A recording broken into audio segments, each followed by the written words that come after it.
కొంతమందికి ఇలా ఉంటుంది. వెనక్కి. అవును. It is uncommon. ఎపిస్పేడియాస్ అనే కండిషన్‌లో ఉంటుంది. హ్మ్. బట్ ఎపిస్పేడియాస్ లేకుండా కూడా నేను చూశాను. దీన్ని డార్సల్ కార్డీ అంటారు. హ్మ్. దాన్ని కూడా మేము కరెక్ట్ చేస్తాం. సివియర్‌గా ఉన్న కార్డీని కరెక్ట్ చేస్తాం. హ్మ్. కొంతమందికి లాటరల్ కార్డీ ఉంటుంది. సైడ్‌కి. యాహ్! ఇప్పుడు ఇలా ఉండేది ఇలా వంగుతుంది. అవును. ముందుకి, వెనక్కి కాకుండా సైడ్‌కి. Right and left. అది కూడా జనరల్‌గా ఎలా ఉంటుందంటే ఒక 10 డిగ్రీ, 20 డిగ్రీ ఉంటే it may not cause major problems. But if it is more than that definitely ప్రాబ్లంకి వస్తుంది. అందుకని చెప్పి పేరెంట్స్ ఒక్కటే చెయ్యాలి. వాళ్ళకి అనుమానం ఉంటే పెన్నిస్ వంకర ఉన్నట్టు they have to examine when the child has N erection. మనం రోజు చూస్తూ ఉంటే కరెక్ట్. ఏదో ఒక రోజు మనకు దొరికిపోతుంది. కరెక్ట్. అప్పుడు ఒక్క ఫోటో తీసి ఆ ఒక్క ఫోటో మాకు చూపిస్తే picture speaks much more than 1000 words అంటారు కదా, అబ్సల్యూట్లీ మనకు అర్థమైపోతుంది. కరెక్ట్. సో అది బెటర్. ఇందాక మనం అనుకున్నట్టు నాపీస్ మానేసి కాస్త వాళ్ళని ఫ్రీగా ఉంచితే నాపీస్ మనకి మానేయాలండి. నాపీస్ మనకు కాదు, చలి దేశాలకి. అయితే ఇప్పుడు ఇలా ఉన్న వాళ్ళలో తర్వాత మీరు సర్జరీ చేసిన తర్వాత ఫెర్టిలిటీ ఇష్యూస్ కి మనకి ఏం ప్రాబ్లం ఉండదంటారా అండి? అంటే ఫెర్టిలిటీ అనేది ఇట్ డిపెండ్స్ ఆన్ 2 థింగ్స్ అండి. ఒకటి అఫ్ కోర్స్ మనం చాలా మంది నార్మల్ కపుల్స్ ను కూడా ఇప్పుడు ఇన్ఫెర్టిలిటీ అదే ఇదొక గోల. అవున్నాయి హారబుల్ గా ఉన్నాయి. ఇప్పుడు నేను చిన్న పిల్లల్లో నేను చెప్పిన తెచ్చిపెట్టుకున్న తంటాల్లాగే ఇది కూడా ఒక తెచ్చిపెట్టుకున్న తంట. అంటానే కరెక్ట్. తెచ్చిపెట్టుకున్న తంట. అవును. ఎందుకంటే మీరు ప్రతి వాళ్ళకి టెన్షన్లు, ప్రతి వాళ్ళకి స్ట్రెస్లు, దీనివల్ల వచ్చే గోల. అవును. బట్ ఓన్లీ కార్డీ ఉంది, ఉమ్, కార్డీని మనం స్ట్రైట్ చేసేస్తే ఉమ్, వాళ్ళకి ఫెర్టిలిటీ ప్రాబ్లమ్స్ వచ్చే అవకాశం ఉండకూడదు. రైట్. బికాజ్ మనం కార్డీ స్ట్రైట్ చేసేసాము, కరెక్ట్. హోల్ ఆల్రెడీ ముందే ఉంది, ఉమ్, టెస్టిస్ బాగానే ఉన్నాయి అనుకోండి, టెస్టిస్ ఫంక్షన్ నార్మల్గా ఉంటే ఫెర్టిలిటీ ఇష్యూస్ రావు. Correct. Even hypospadias with chordee ఉన్నా ఉమ్, మెజారిటీ వాళ్ళలో ఫెర్టిలిటీ ఇష్యూస్ రాకూడదు. ఓకే. ఎందుకంటే మన దాంట్లో కూడా పెన్ని స్ట్రైట్ చేసేస్తాము, హోల్ పైకి తీసుకొచ్చేస్తాం. కరెక్ట్. కరెక్ట్గా సర్జరీ చేసి సక్సెస్ఫుల్గా అయిపోతే మెజారిటీ ఆఫ్ దెమ్ వాళ్ళకు కూడా ఫెర్టిలిటీ ఇష్యూస్ లెక్క ప్రకారం రాకూడదు రైట్. థియరిటికలీ. Yeah. ఒక్కటే సబ్ గ్రూప్ ఏంటంటే వీళ్ళల్లో ఈ హైపోస్పేడియాస్ అవి ఉండే వాళ్ళలో Mm. బాగా సివియర్ హైపోస్పేడియాస్ ఉండి Mm. వాళ్ళకి పెన్నిస్ సైజ్ కూడా బాగా చిన్నగా ఉండి, అంటే కొన్ని జెనెటిక్ ప్రాబ్లమ్స్ అవి వాటి వల్ల వచ్చే హైపోస్పేడియాస్, లేదా వాళ్ళకి టెస్టిస్ ఫంక్షన్ కూడా సరిగ్గా లేకపోతే, ఓ అంటే ఇప్పుడు ఈ డిపెండ్స్ సిచ్యువేషన్స్. జెనెటిక్ ప్రాబ్లమ్స్ వల్ల వచ్చే హైపోస్పేడియాస్లో కొంత వాటిని మేము డిఎస్డి అంటాము, ఓహో డిజార్డర్స్ ఆఫ్ సెక్షువల్ డిఫరెన్షియేషన్ అంటాం, రైట్. డిఎస్డి. రైట్. ఇంతకుముందు ఒక క్రూడ్ పేరుతో పిలిచేవాళ్ళు డాక్టర్లే, ఇప్పుడు అది బాగాలేదని చెప్పి మేమే మానేసి, ఇది అంటే ఎవరికి అర్థం కాదు ఈ పేరు, డిఎస్డి అంటే ఎవరికి అర్థం అవుతుంది, సో డిఎస్డి అని పిలుస్తాము. ఆ డిఎస్డి కేటగిరీలోకి వచ్చే పిల్లలు చాలా తక్కువ మంది ఉంటారు. లక్ ఏంటంటే హైపోస్పేడియాస్ ఉన్నా కానీ majority of the children DSD కేటగిరీలోకి రారు. ఒక ఆ స్మాల్ గ్రూప్ ఆఫ్ చిల్డ్రన్లో, డిఎస్డి కేటగిరీలోకి వచ్చే స్మాల్ గ్రూప్ ఆఫ్ చిల్డ్రన్లో మటుకు వాళ్ళలోనే ఫెర్టిలిటీ ఇష్యూస్ మనము, అది కూడా ఉండదని చెప్పలేం కానీ ఉంటుందని కూడా చెప్పలేం. పెద్ద అయిన తర్వాతే ఇంక తెలుస్తుంది. కరెక్ట్. సో బట్ వాళ్ళకు కూడా మనం వీ కెన్ కరెక్ట్ ద హైపోస్పేడియాస్ మొత్తం అంతా చెయ్యొచ్చు. బట్ ఫర్టిలిటీ స్పెసిఫిక్గా మాట్లాడాలంటే ఆ గ్రూప్లో మటుకు మనము పెద్ద అయిన తర్వాతే చూసుకోవాలి. ఇవన్నీ ఒక ఎత్తు అయితే మళ్ళీ సైజ్ పాయింట్ ఆఫ్ వ్యూలో కూడా మీ దగ్గరికి వచ్చే వాళ్ళు ఉంటారేమో కదా సార్? ఉంటారు. ఇది మళ్ళీ యాక్చువల్గా సైజు కంటే కూడా సైజు గురించి అపోహలు ఎక్కువ. అపోహలు నెట్లో చాలా వరకు ఈ టాబ్లెట్ వేయండి, ఈ ఆయిల్ వేయండి, మీకు ఇలా అయిపోతుంది అలా అయిపోతుంది అనే వాటి మీద చాలా అపోహలు ఉన్నాయి. లక్కీగా ఏంటంటే అడల్ట్స్ నా దగ్గరికి హైపోస్పేడియాస్ ఉంటే తప్ప రారు కాబట్టి, నార్మల్ అడల్ట్స్ సైజు కోసం నా దగ్గరికి రారు. They go to the adult. నా దగ్గరికి ఒకవేళ వచ్చినా ఆండ్రాలజిస్ట్, యూరాలజిస్ట్ పంపించేస్తాను నేను. పిల్లల్లో అండి స్పెసిఫిక్గా ఇది చాలా ఇంట్రెస్టింగ్ ఫినామినన్. ఏంటంటే ఇప్పుడు నార్మల్గా మన బాడీ పెరగడానికి కొన్ని హార్మోన్స్ కావాలి. ఇప్పుడు ఎవరైనా పొట్టిగా ఉంటే ఎండోక్రైనాలజిస్ట్ గ్రోత్ హార్మోన్ అని ఇస్తుంటారు. ఓకే.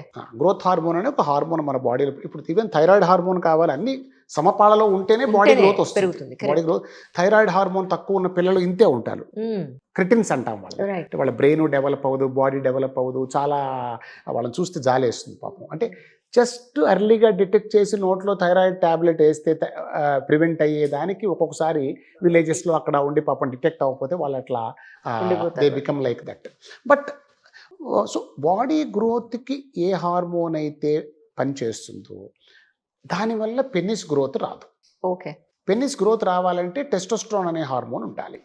అది మేల్ హార్మోన్ బేసికలీ. అది టెస్టిస్ ప్రొడ్యూస్ చేస్తాయి, టెస్టిసే ప్రొడ్యూస్ చేస్తాయి. కానీ అది ప్రొడ్యూస్ చేయడం అని టెస్టిస్కి బ్రెయిన్ చెప్పాలి. రైట్. అసలు అంటే ఈ శరీరం లాంటి సృష్టి ఇంకోటి ఉండదండి అసలు. నిజంగా ఇది అండి, నిజం. మనం ఐ డోంట్ థింక్ మనిషి ఎంత ప్రయత్నించినా ఇంకొక హ్యూమన్ బీయింగ్ అయితే సృష్టించలేడు. నువ్వు రోబోని సృష్టించవచ్చు, ఏమైనా సృష్టించకూడదు. ఈ మెకానిజం ఎక్కడ ఉండదు. కరెక్ట్. పిల్లవాడు పుట్టిన తర్వాత మొదటి 3 నుంచి 4 నెలల్లో 3 to 4 months before 6 months brain will tell the testis to produce testosterone. Right. అంటే అది ఇట్ ఈస్ టు ఆ బాడీని బ్రెయిన్ని కూడా ఆ మేల్నెస్ అనే దానికి ప్రైమ్ చేయడానికి. రైట్. ఇప్పుడు మీరు చూసారా, మగపిల్లవాళ్ళు కొంత చిన్న వయసు కొంత రాగానే వాళ్ళు మగపిల్లవాళ్ళ బిహేవ్ చేస్తుంటారు, వాళ్ళు ఆడపిల్లవాళ్ళ you can see the behaviour difference మీకు తెలిసిపోతుంది. కరెక్ట్. కరెక్ట్. ఎవడు చెప్పాడు వాడికి నువ్వు మగపిల్లాడని? ఎవడు చెప్పాడు? అవును. సో అది ఒక మెకానిజం. అవును. 6 months లోపల వచ్చే ఒక టెస్టోస్టెరాన్ సర్జ్ అంటే బాడీలో కొంత ప్రొడ్యూస్ అవ్వడం వల్ల పుట్టినప్పటికంటే 6 months to 1 year ఏజ్ వచ్చేటప్పటికే పెన్నిస్ కొంత గ్రో అవుతుంది. ఆ తర్వాత మళ్ళీ వాడు పెద్ద మనిషి అయ్యి ఆ నూనూగు మీసాల నూతన యవ్వనం వచ్చే వరకు మళ్ళీ టెస్టోస్టెరాన్ ప్రొడ్యూస్ కాదు. ఓకే. కాదు మధ్యలో అంతా. కాదు. ఓకే. సో వాడి బాడీ పెరుగుతుంది, పెన్నిస్ పెరగదు. రైట్. అది న్యాచురల్, దట్స్. అది పెరగకూడదు, అది పెరగకూడదు. ఆ టైం కాదు అది. అదే అదే అదే. సో ఇప్పుడు ఏమవుతుంది, నా దగ్గరకు చాలా మంది వస్తుంటారు. ఆ, ఇప్పుడు అందులో ఇంకొక ప్రాబ్లం ఏంటంటేనండి, ఇప్పుడు ఒబేసిటీ పెరిగిపోయింది పిల్లల్లో. అవునండి, అవును. హారబుల్. ఎస్పెషలీ అయితే అంతకుముందు ఉండేది covid percentage wise it increase like covid దెబ్బకైతే అసలు ఎందుకు మా వాడు ఒరే నీ షర్ట్ సైజ్ ఎంత అంటే కోవిడ్ ముందా కోవిడ్ తర్వాత అనేవాడు వాడు. మా మా మా ఆవిడ వాళ్ళ అమ్మ బజార్కి వెళ్ళి వాడికి ఏదో మరి ఈ చొక్కా బాగుంటుందండి మన విరించిగాడికి అని చెప్పి ఈ చొక్కా ఏదో చూసి వాడికి ఫోన్ చేసి వాడు నీ షర్ట్ సైజ్ ఎంత అంటే వాడు నవ్వుతూ అమ్మ కోవిడ్ ముందా కోవిడ్ తర్వాత అనేవాడు. ఇప్పుడు తగ్గాడు అనుకోండి వాడు పాపం, ఈ మధ్య బాగా he's trying to come down. But Covid దెబ్బకు వాడు బాగా లావ్ అయిపోయాడు. చెప్తున్నాను, ప్రతి ఫ్యామిలీలో ఉందండి. 8 ఏళ్ళు 10 ఏళ్ళు వచ్చిన పిల్లవాడు బాగా ఒబీస్ అయిపోతాడు, ఆ ఫ్యాట్ పెరిగిపోతుంది పెన్నిస్ చుట్టూ, ఈ పెన్నిస్ వెళ్ళి దాంట్లో దిగబడిపోతుంది. సో ఉన్నది కూడా కనపడదు, అది పెరగలేదు, చుట్టూ ఫ్యాట్ పెరిగింది. దాంతో ఏమవుతుంది, అపారెంట్గా కనపడదు. ఇంకా ఈ 8 ఏళ్ళ 10 ఏళ్ల వయసు ఉన్న పిల్లల్ని తీసుకుని పేరెంట్స్ నా దగ్గరకు వస్తుంటారు. సార్ మా వాడి పెన్నిస్ పెరగట్లేదు సార్, అసలు వీడి పరిస్థితి ఏంటి సార్, వీటికి అసలు పిల్లలు పుడతారా అసలు అంటే. ఇంకోటి నేను ఒక పర్టికులర్ ఒక ట్రైబల్ కమ్యూనిటీలు నేను చూసానండి. ఇప్పుడు మెడకి రింగుల్ లాగా వేస్తారు చూసారా, అలాగా మీరు పెనిస్ కి కూడా వాళ్ళు ఒక థ్రెడ్ కట్టి కొన్ని రోజుల పాటు అలా ఉంచడం నేను చూసాను. సాగదీస్తారా? అయ్య బాబోయ్, నాకు అనిపించింది వాళ్ళు యూరినల్ పాస్ చేస్తారు, అలా మొత్తం ఏదో పీకి గురేసినట్టు అలా కట్టేశారేంటి అంటే మా ట్రైబల్లో ఇది కామన్ అండి అని. నాకు అది అర్థం కాదు. అది సాగదీస్తారు. వీళ్ళు ఏమంటారంటే అనవసరమైన పొడుగు పెరగకుండా ఉంటుంది, అనవసరమైన లావు అవ్వకుండా ఉంటుంది, మాకు ఎలా అనుకున్నామో దానికి తగ్గట్టుగా అది మేము టైట్ చేస్తాము అని. అది ఏంటో నాకు అర్థం కాల, నిజంగా అర్థం కాదు. మీకు ఇలాంటి కేసు అయితే రాలేదు? నేను చూసేది ట్రైబ్స్ అయితే రాలేదు, కానీ ఒక్కొక్కసారి తెలియకుండా ఏమవుతుందంటేనండి, అంటే నేను విన్నాను, ఇది నేను చూడలేదు, హార్స్ హెయిర్ టై చేస్తారట కొంతమంది. My God. హెయిర్ టార్నికే సిండ్రోమ్ అంటాం మేము దాన్ని. ఓకే. అది ఏం చేస్తుందంటేనండి, అది వెళ్ళి యూరినరీ పైప్ని కట్ చేసేస్తుంది. ఓ గాడ్. కట్ చేసేసి ఆల్మోస్ట్ అది ఇక పడిపోయేటట్టు దాని ముందు భాగం ఎక్కడ టై చేసామో దాని ముందు, ఇప్పుడు ఎక్కడ టై చేసామనుకోండి ఈ భాగం మెల్లమెల్లగా అది ఇలా కట్ అయిపోతూ బోన్ దాకా వెళ్ళిపోయి, ఇప్పుడు ఇక్కడ బోన్ ఉంటుంది, మరి బోన్ లేని పార్ట్ మొత్తం అంతా ఇలా కట్ అయిపోయి ఒక్కొక్కసారి ఊడి పడిపోవడం, ఒక్కొక్కసారి ఆల్మోస్ట్ ఊడే పరిస్థితిలో రావడం. My God. ఒక్కొక్కసారి పేరెంట్స్కి తెలియకుండా బై మిస్టేక్ మదర్ తాలూకు హెయిర్ చుట్టుకుపోతుంది, అది తెలియకుండా జరిగింది, అది కూడా జరగచ్చు. బట్ హార్స్ హెయిర్ టై చేస్తారని నేను చదివాను, విన్నాను, నేను చూడలేదు. దీనికి ఒక పేరుంది, హెయిర్ టార్నికే సిండ్రోమ్ అని ఒక పేరుంది దీనికి. There is a name for this. So ఇంతకీ చెప్పేది ఏంటంటే, ఈ పేరెంట్స్ వస్తారు, వాళ్ళు 8 years 10 years ఉంటాడు, గ్రోత్ లేదంటారు.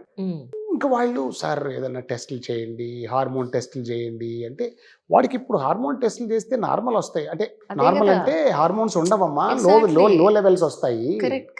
ఈ ఏజ్లో హార్మోన్స్ ఉండవు, లో లెవెల్సే వస్తాయి, టెస్టులు చేయక్కర్లేదు, పోనీ ఏమన్నా ఇంజక్షన్లు ఇవ్వండి సార్ వాడికి టైం వచ్చినప్పుడు పెరుగుతుందమ్మా, మీరు అనవసరంగా దాన్ని మీరు ఎరువులేసి దేన్ని పెంచకండి, ఇది చేయకండి, జస్ట్ లీవ్ ద చైల్డ్. ఇది చాలా కామన్ అండి, చాలా కామన్ అపోహ.